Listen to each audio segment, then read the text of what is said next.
Amen. This morning we want to continue our teaching on how to understand and meet your wife's need. How to understand and meet your wife's needs. And we want to sort of do a brief recap and then get into the final section of this teaching this morning. The four major needs of a woman and the ways they are met. That is what we'll begin with, looking at the four major needs of a woman and the ways they are met. It is said that a woman's four basic needs are security, affection, open communication, and leadership. Security, affection, open communication, and leadership. And because security is the most basic need, we thought we would discuss that first. Security is more than finances when we talk about security in relation to our wives. Security is more than finances. Although security is a very broad term and general in meaning, nevertheless it is a woman's greatest need. Security. And a husband must communicate four things to his wife to satisfy her need for security. And the first one that we looked at last week is he must communicate that he cares for his wife above anyone and anything except God. He must communicate that he cares for his wife above anyone and anything except God. And so when a woman senses her husband is preoccupied or detached from her in some way, she will immediately feel insecure. She will feel insecure or unloved. And so she wants to know that her husband is tuned into her and into her needs and concerns. A woman can discern instinctively if her husband truly is caring for her property or if he is into her or not. Instinctively, she can discern that. And so the best way a husband can determine if he is caring for his wife properly is simply to ask her. Let's ask her. A man often fears what his wife will do when he makes himself totally available to her and to meet her needs. And simply because you have become humble and have committed yourself to meeting your wife's needs doesn't mean that you lose your authority or manhood, as some men may think. And the other point is that a husband, number two, a husband must communicate his admiration and love for his wife. A husband must communicate his admiration and love for his wife. All of this is part of making a woman feeling secure. Feeling secure. And a woman can never hear too often how pretty she is or how much her husband loves her.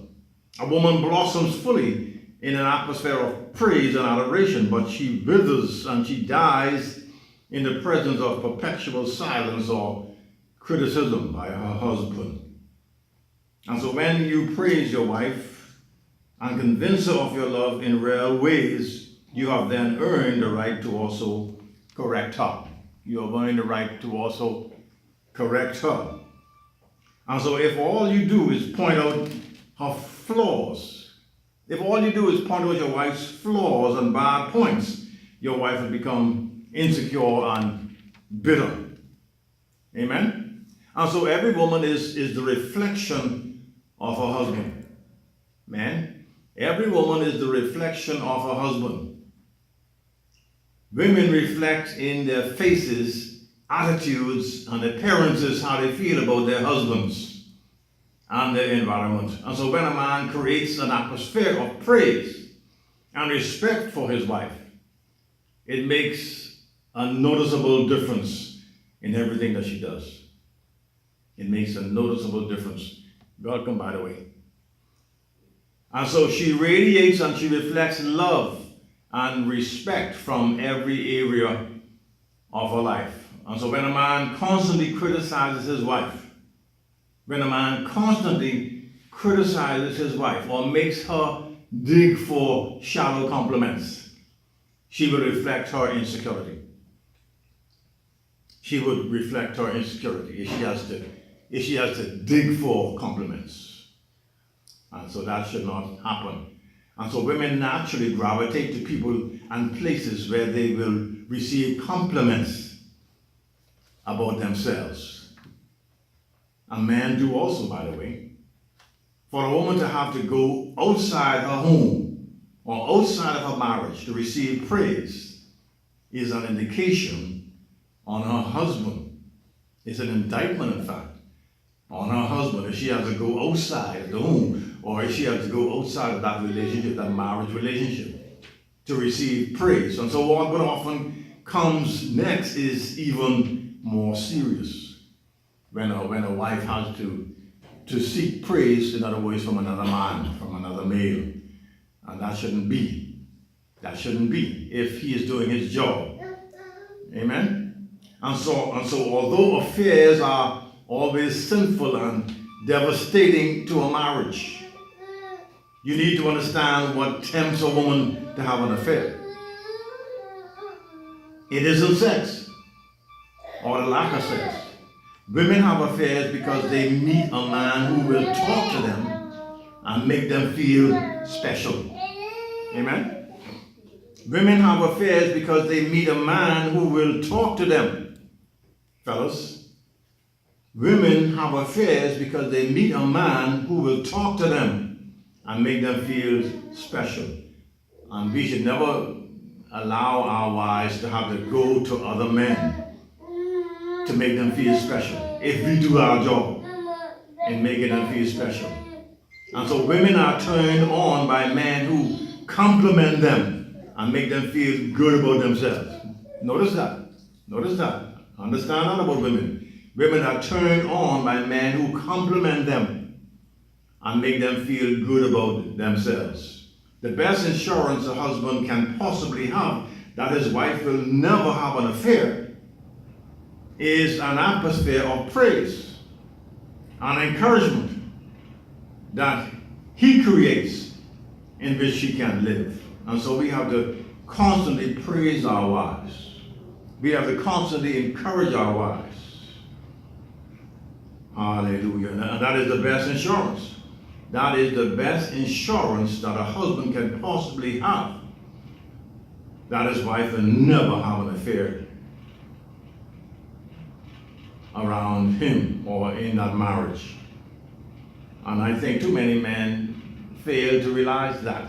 We take our wives for granted. We take our wives for granted. Oh, we criticize them and we would condemn them and whatnot, but we wouldn't praise them and we would not encourage them. And if all they are hearing from us day after week and month after month, if all they're hearing are negative stuff, they're going to get tired of that and they're going to look for somebody who is going to compliment them. In fact, in many cases, they don't have to look for somebody. Somebody's going to appear. Somebody on the job, somebody on the bus, somebody on the street, somebody in the neighborhood or whatever will begin to notice her. And then they're going to start complimenting her. And then she's going to start hearing stuff from other men that she doesn't hear from her husband. And that is how affairs begin. Despite the fact that she has a big house, she put her in a big house, she has a nice car to drive, she has lots of food in the house, she has every convenience that she needs as a woman in that house. Despite all of that, that means nothing. That means nothing to her if she's not getting praise and compliments from her husband.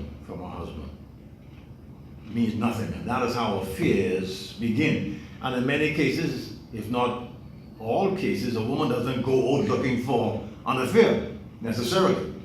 She doesn't go out of her way looking for an affair. It happens. It happens because of the fact that she is being deprived in one area of her life. Women are turned on by men who compliment them and make them feel good about themselves. Remember that, man. Remember that. And of course, I have to remember that myself. Women are turned on by men who compliment them and make them feel good about themselves. And if you're not complimenting your wife, if you're not complimenting your woman, somebody else will. Somebody else will. And if she's hearing somebody else tell her she's beautiful, telling her she looks pretty, or telling her that they love her dress, they love her hair, they love how she smells, if she hears somebody tell her that every day, but she's not hearing that from whom? She's not getting that from her husband. She is going to become attracted to that person, even though she didn't start out to do that. And so the best insurance a husband can possibly have that a wife will never have an affair on him is an atmosphere of praise and encouragement. And so we have to constantly praise our wives. We have to constantly encourage our wives. And if we do that, his wife will be drawn to him.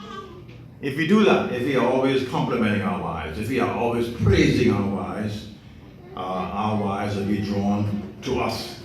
And she will not be hungry for love when somebody else comes along offering compliments and affection. She'll always say to him, my husband told me he loved this dress. You see? My husband told me he likes the way I look. My husband told me he likes my hair. My husband told me he likes my smile, or whatever. So don't let other men beat you to it. That's the point. As a husband, don't let other men beat you to complimenting your wife. You be the first. You be the first to compliment her. And so if he does not, although she may not participate in an affair, listen to this now, her hunger for love will cause her to wrestle with unnecessary temptations and fantasies if he failed to compliment her. Okay? And so our third point on this morning that we're looking at is the fact that a husband can communicate his faithfulness. A husband must communicate his faithfulness to his wife. A husband must communicate his faithfulness to his wife. That's an important point. For instance, whistling at pretty girls walking down the street is understandably for teenage boys, but it is not acceptable. It is not expected of a married man to do that, to whistle at pretty girls or on good-looking women walking down the street. A married man is not expected to do that. A married man should not do that kind of thing. Jesus said that if a man even looks upon a woman with desire for her in his heart, it is the same as adultery. If a man even looks at a woman with a desire in his heart. Adultery is not simply a physical act. It is an attitude. It is an attitude. And many men have never slept with a woman outside of marriage. Nevertheless, they may carry a spirit of unfaithfulness. A married man can carry a spirit of unfaithfulness even though he might never have slept with a woman outside of his marriage. Amen? And that's important. That's important. It's important to understand that a man can have a spirit of unfaithfulness even though he never slept with a woman outside of his marriage after getting married. Yet he can have the spirit on him, a spirit of unfaithfulness. And I think there are many church men like that. There are many men in the church who are like that. There are many quote-unquote Christian men who are like that. While they might never sleep with a woman outside of marriage, get this now, they might not sleep with a woman outside of their marriage, nevertheless they may carry a spirit of unfaithfulness. And I'm saying to you that there are many church men like that. There are many quote-unquote Christian men who are like that. Women can pick up on this immediately, by the way, and it makes them insecure when they realize that their husband have that spirit on them. He's always looking at other women. You know, he has glancing eyes, like when he's driving along the street and he sees a pretty woman or a pretty female walking down the street, he glances at her. And so she recognizes that as a spirit of unfaithfulness, that he's still looking. He's still looking at other women. He's still looking for other women. Women can pick that up, like I said, and it makes them insecure. A man's heart must remain faithful, not just when his wife is present, but also when she is absent. We got to be faithful to our wives. And how we conduct ourselves as men. We gotta be faithful to them when they are around, or even when they are absent. We should still be faithful to them. And so you need to communicate regularly to your wife that she is the only one that you desire. You have no desire for no other woman. And you have to convey that to your wife. Your wife has to not only hear you say that, but she has to see that in your actions.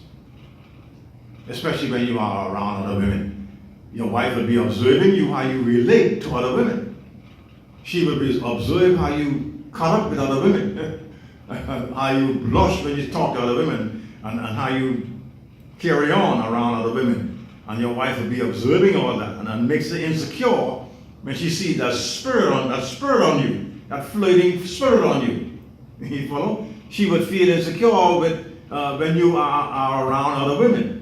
Or if you happen to be around other women behind her back, she feels insecure because of that spirit that she sees on you. And so you need to communicate regularly to your wife that she is the only one that you desire, whether she is around or not. You must convince her that she is the most beautiful woman in the world to you. You must convince that to your wife. You must convince your wife of that she is the most beautiful woman in the world to you. Now, you're not saying that she is the most beautiful woman in the world, but you're saying to her that you are the most beautiful woman in the world to me, as far as I'm concerned. You are the most beautiful woman in the world to me. And so we have to convey that again to our wives. Unfaithfulness also is communicated by comparing your wife with other women. When you compare your wife with other women, you are being unfaithful. When you compare your wife even with your mother, you're being unfaithful. And this is the kiss of death. When you compare your wife to your mother, if you compare your wife, say your wife's cooking, for instance, to how your mother cooks, that's a kiss of death. Whenever you compare your wife's anatomy, her behavior, her intelligence, or her cooking to those of another woman, especially your mother, you have made a big mistake as a man. You made a big mistake. You don't do that. You don't compare your wife with your mother. You don't compare your wife with your former wife, especially. What? You don't compare your wife to any other woman. No, that's your wife. You married her. And the only time to compare your wife with another woman is when you are complimenting her. And you tell her she's more beautiful than any other woman in the world. Or you can say, man, you are much more beautiful than your sister, you know? Or you're much more beautiful than your best friend or whatever. That's the only time you compare your wife with another woman, when you're complimenting her. Another no-no is to habitually watch other women through magazines or television shows, or movies or real life. Although you may think it is harmless, it isn't. It isn't harmless. It's the same as your wife looking at or talking about other men all the time. You wouldn't like that. You wouldn't like that if your wife seemed to like a particular movie actor or a particular man on television or whatever, on a particular show. And she's always talking about him. She's always saying good things about him. That makes you feel uncomfortable as a man. It is dishonoring and sinful to do that. In any relationship where one person is out of control in an area, the other person normally will compensate. And so when you demonstrate sexual purity and restraint outside the bedroom, your wife can feel free. She can be free and responsive in the bedroom. And the reason why some women are not responsive in the bedroom,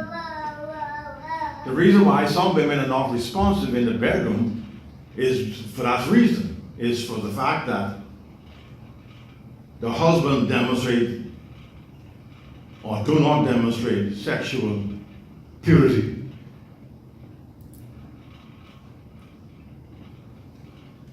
And so your purity will provide the security that she needs to actually blossom as a man.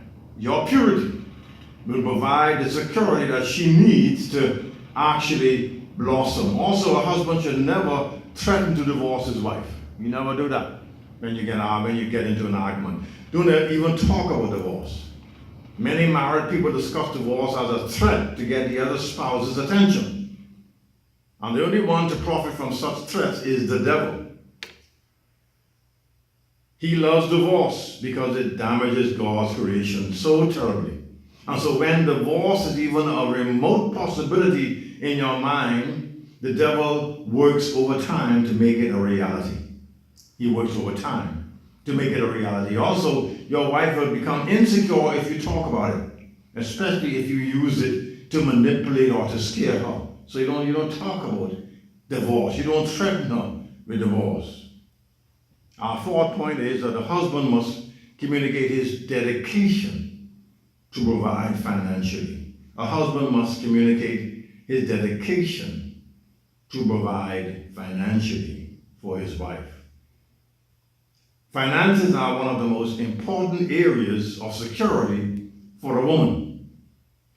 A wife needs to have the assurance, she needs the assurance that her husband is committed to providing for her financially. She needs to know that.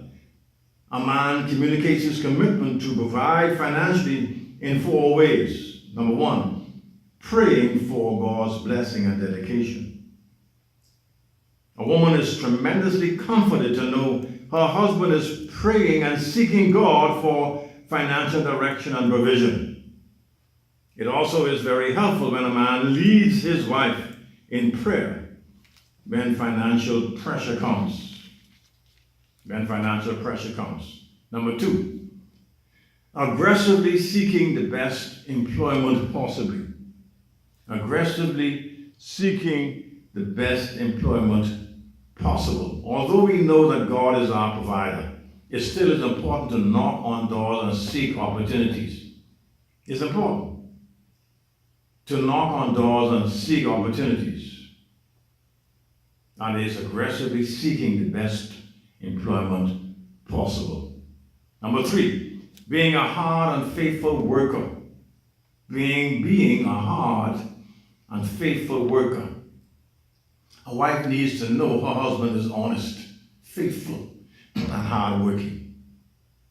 And when a man is dishonest, lazy, or changes jobs too often, he violates his wife and makes her insecure when every couple of months he leaves the job and becomes jobless.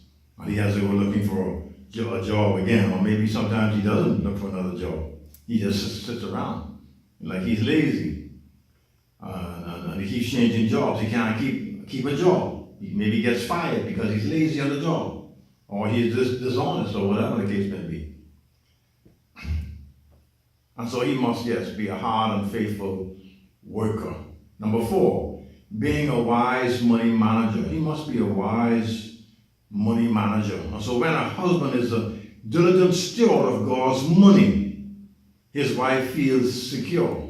He doesn't spend his money, he doesn't waste it on gambling, he doesn't waste it on sweethearts, he doesn't waste it on alcohol and tobacco and that kind of stuff, or drugs, you follow?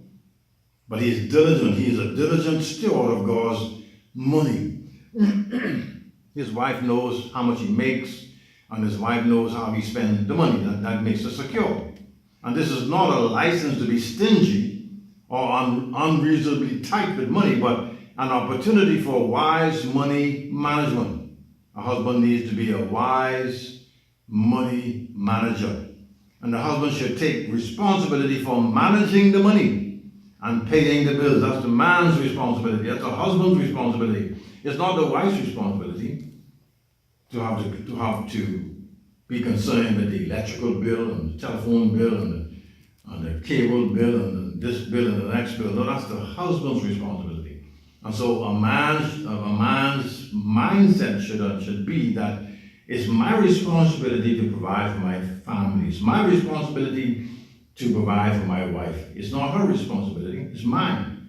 And so I have to see to it that I'm in that position to create money and then to manage it well, and not to waste it.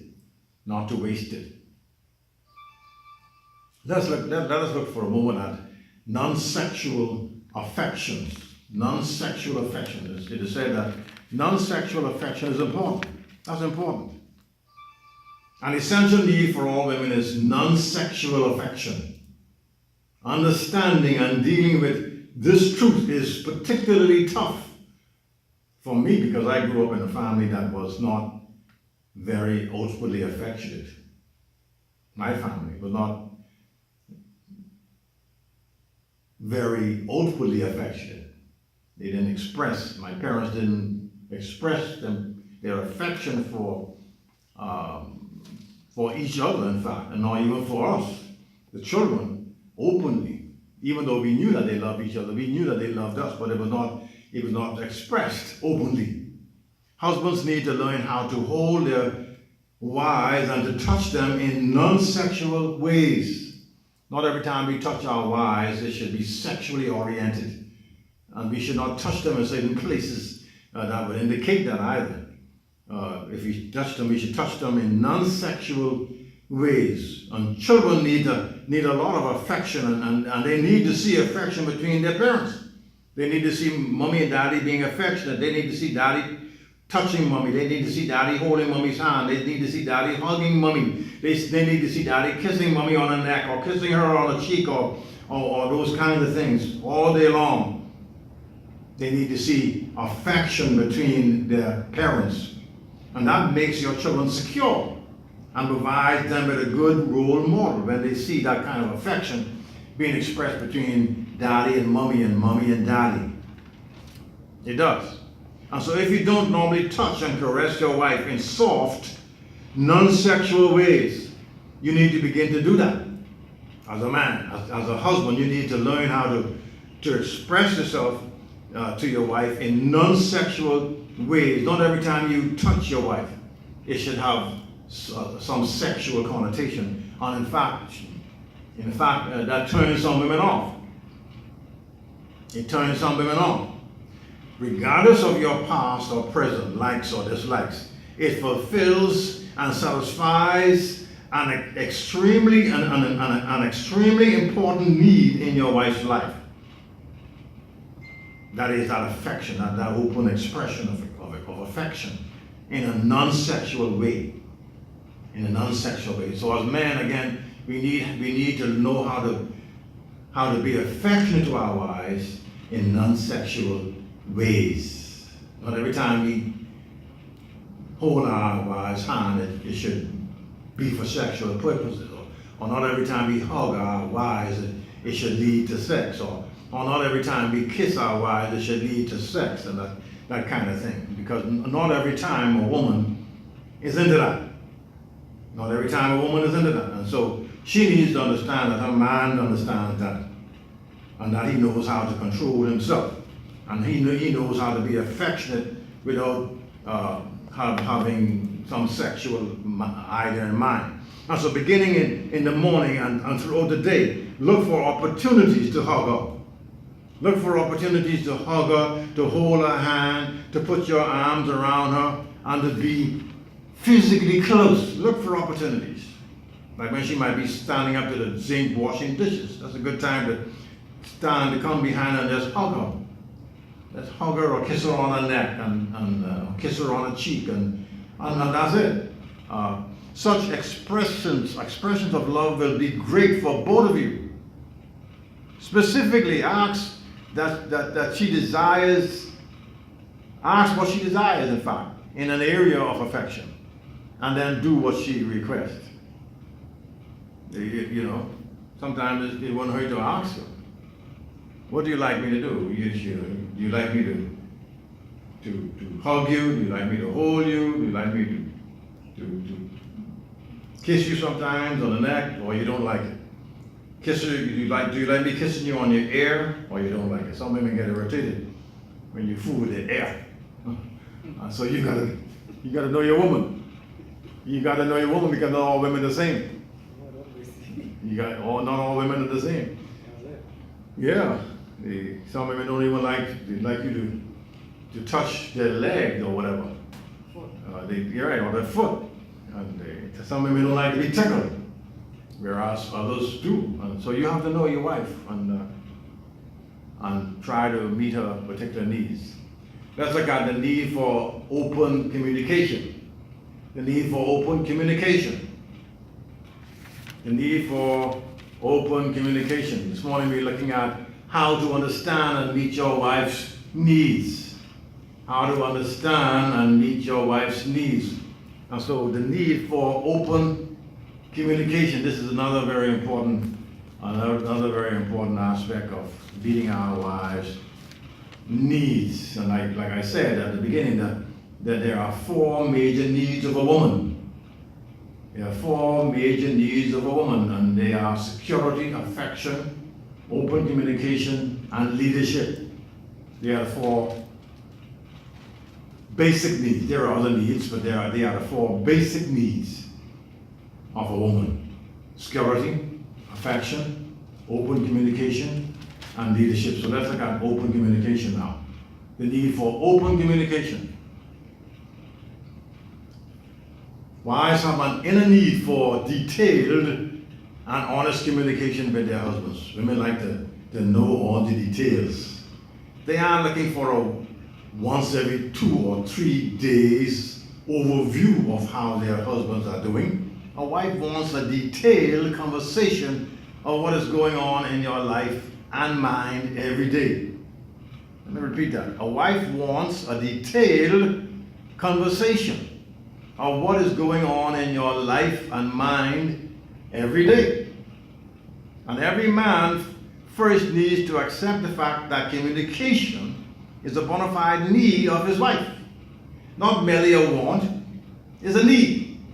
She isn't being nosy or unreasonable when she grills you for information. She is simply trying to be a part of your life.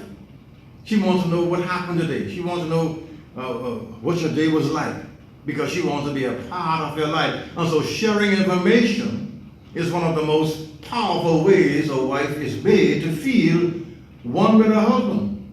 Sharing information. If you were to tell her all the funny things that have been on the job, all the strange things that have been on the job, all the difficult things, whatever it is, share it with your wife. Share it with her.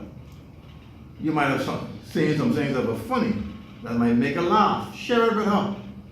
She should be the first person you share it with. And of course, and likewise, she should share with you the stuff that went on with her during the course of the day. During the course of the day.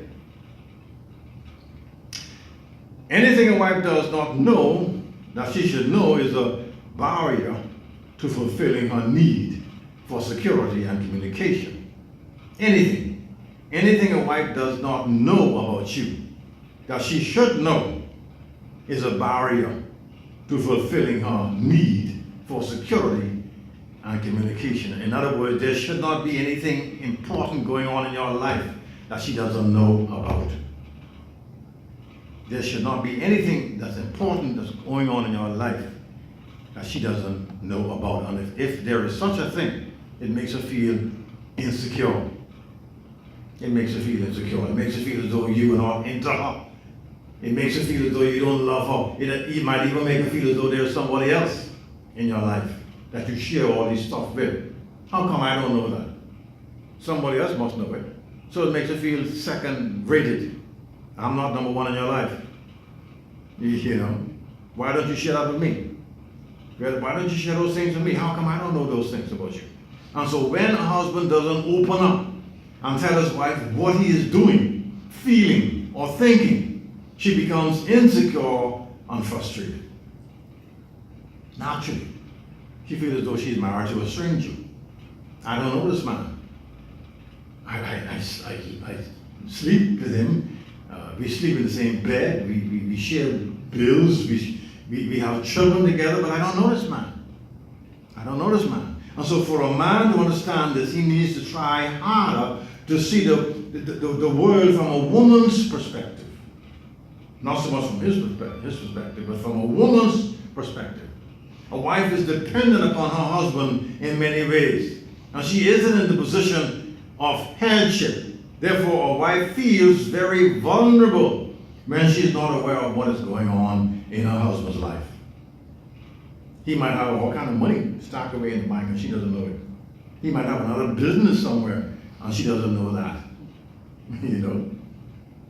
He might have another family for all that matter and she doesn't know that.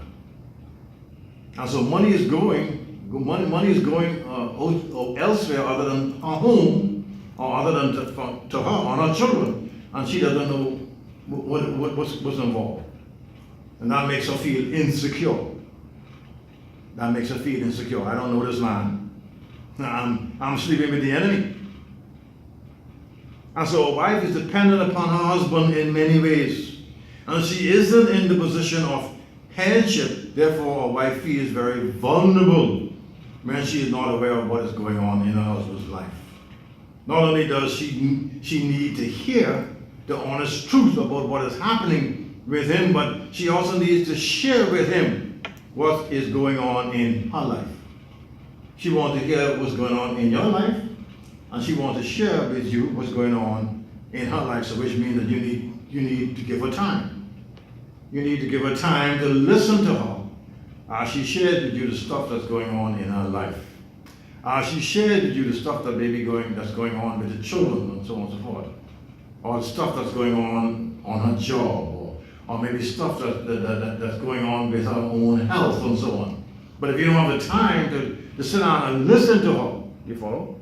She feels insecure. She feels insecure.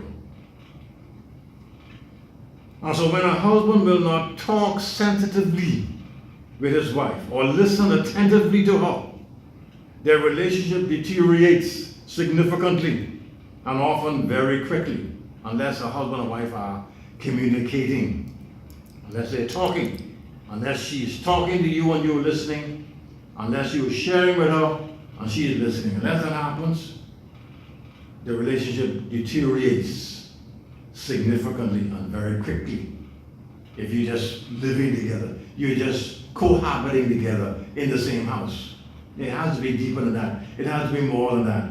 It has to be more than just the fact that we're being married and we have children together and I'm taking care of her, I'm taking care of them. No, it has to be far more than just that.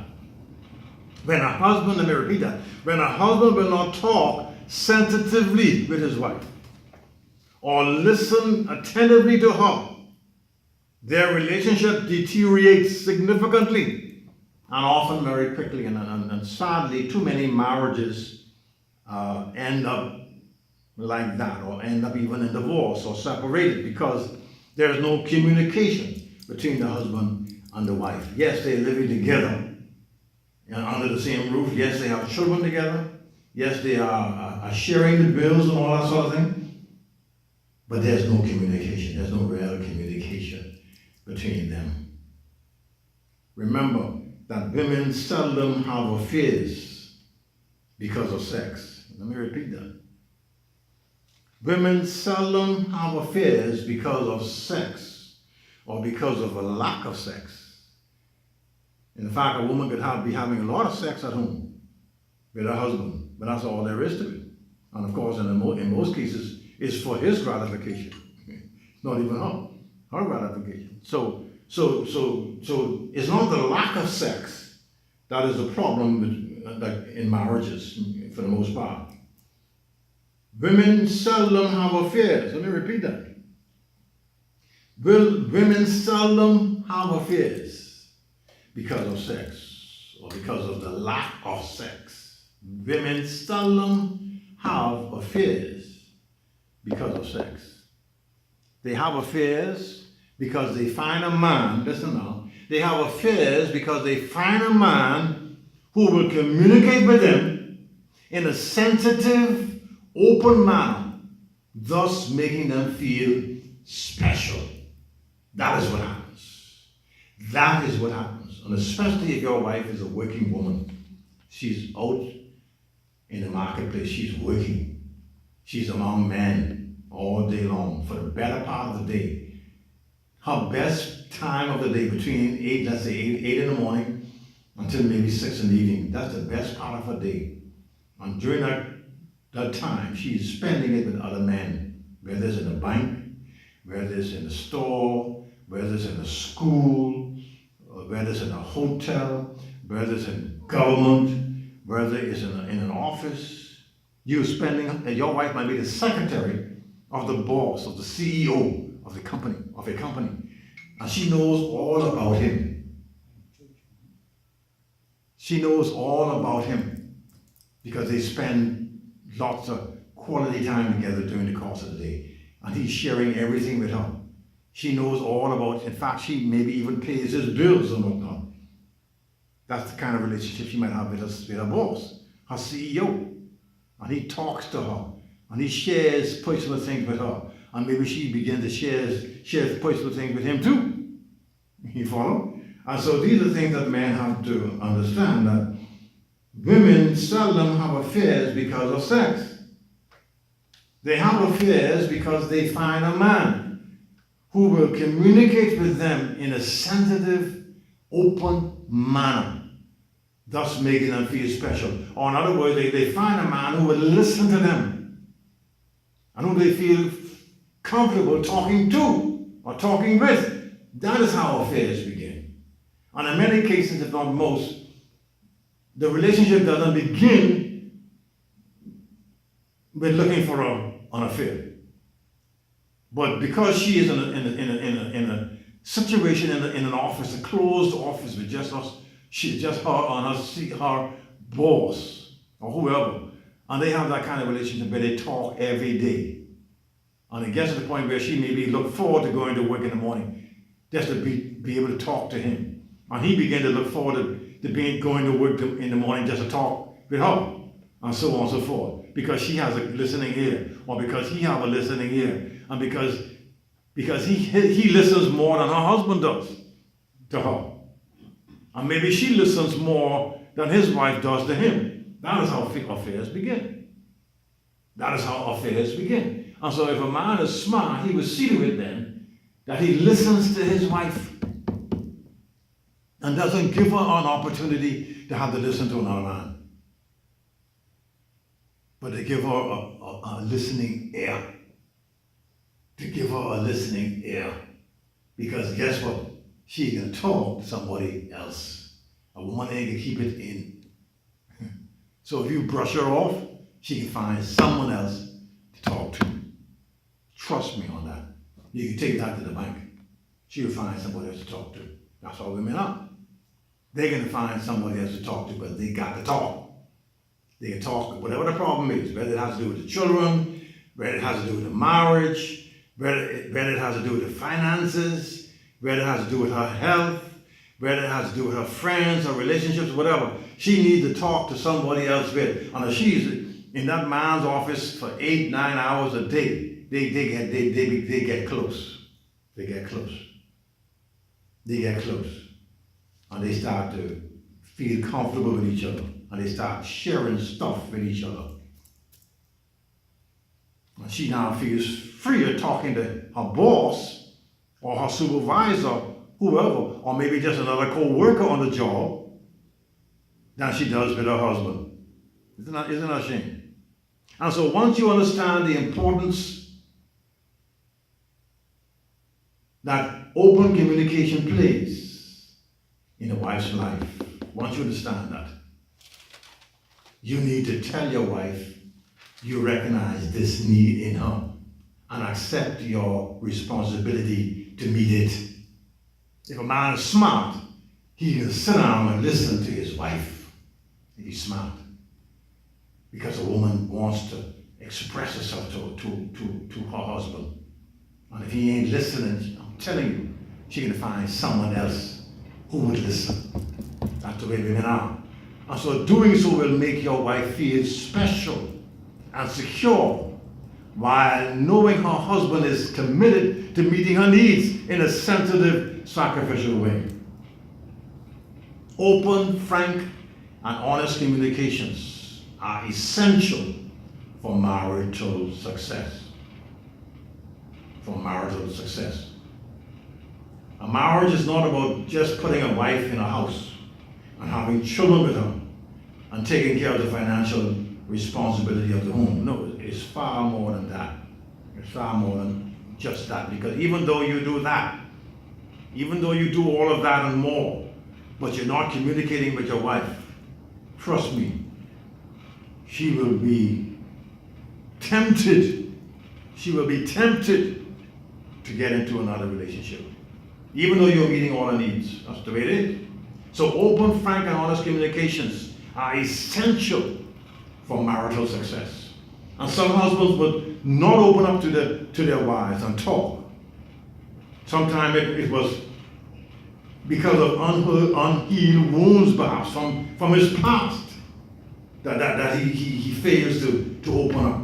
Other times it was because his wife had a sharp tongue, and he was afraid of being vulnerable. Probably the worst situation is the naturally quiet man with a wife who really needs his conversation. He is quiet, and she's outspoken. She likes to talk. That's the worst situation in a marriage. When one is quiet and the other one is talkative. That's the worst situation to be in. And so one of the worst forms of abuse for a woman is silenced by her husband. He doesn't talk. He doesn't respond. She'll ask him a question and he doesn't respond. Or he just gives short answers, but he doesn't talk. While she wants to talk. And so husbands, you must open up and talk honestly with your wife. If she has harmed you in some way, forgive her. Tell her that she is going to have to be more careful with her words, if that is the issue. Afterwards, confront her when she does. When she does not choose her words, confront her. Confront her. Confront